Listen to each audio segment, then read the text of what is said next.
Hey, welcome once again to Cooking Around's channel. Hello, hello. For you today, what do I have for you today? An Indian dish, potato curry soup. Now, this soup is out of this world. And guess what? It's a complete meal. When all the spices, Indian spices, are mixed in and blended in with two kinds of potatoes. Now just imagine all the spices I put in here and it's simmering for a while with the onions, the garlic, the ginger, and all the other goodies in here. It's really, really good. And I made this for a party and it all disappeared fast. So let's get going here.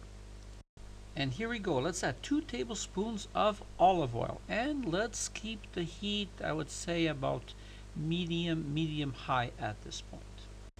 Let's add about 3 large garlic cloves, and you can chop them or you can mince them, but here I like them chopped. And now 1 tablespoon of finely grated fresh ginger. Now let's stir it all around because I want the ginger and the garlic to be absorbed into the oil for full flavor. Add 1 chopped medium onion. You can use red, you can use white, you can use any type of onion that you would like. Now, in keeping with Indian tradition, let's add 1 small or even medium red hot pepper, and this is going to make your life great.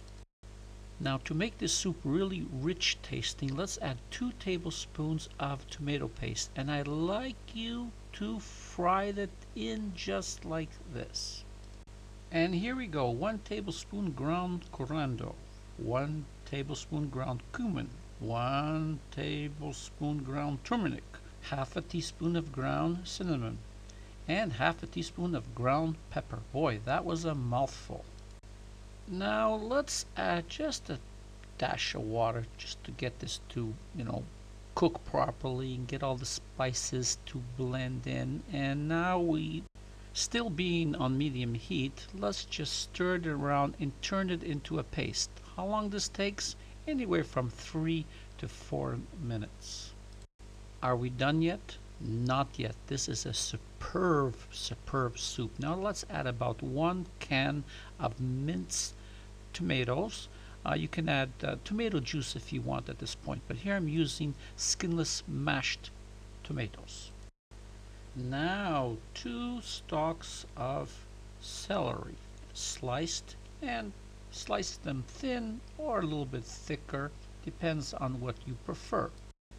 And here comes the part why we call it curry potato soup. Let's add 2 cups of cubed white potatoes and 2 cups of cubed sweet potato. If you don't like this combination, you can change the ratios if you want, or just add 1 type of potato.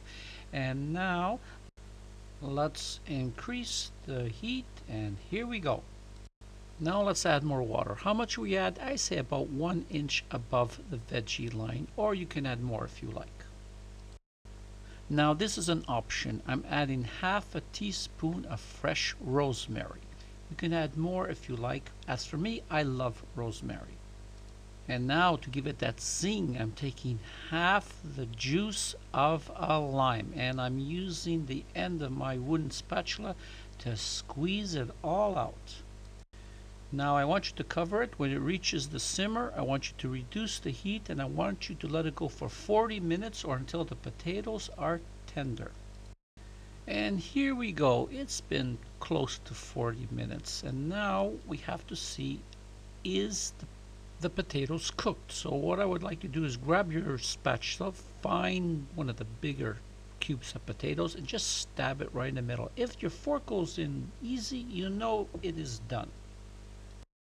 And now I want you to taste it and see if you want to add salt. For me, I really don't add any salt because the spices are already good for me and gives me full taste. And now to make it creamy, let's add 1 small can of coconut milk. And if you don't want to use that, you can use cream, but I love coconut milk.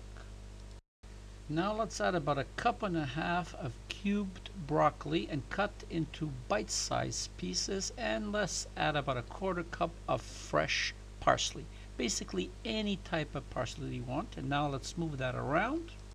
Okay, we're finally reaching the last stages. So now I would like you to bring it to a boil, cover it, bring it down to a simmer, and let it go anywhere for, say, about 10 to 12 minutes until the broccoli is cooked. Okay, it's been about 10 minutes. Let's take a look. Oh, that looks really, really good. And I'm sorry that you can't smell the aroma. It's absolutely out of this world. Now let me bring it in very close in order to tease you. And I have to tell you, this is one of my favorite soups. And it's very easy to make. I know there's a lot of ingredients, but trust me, once you get the hang of it, it's really, really easy. You can even do it blindfolded. So once again, reach the end of the video. Thank you for watching. And once again, I have to say, it's goodbye from Tony and Cooking Around.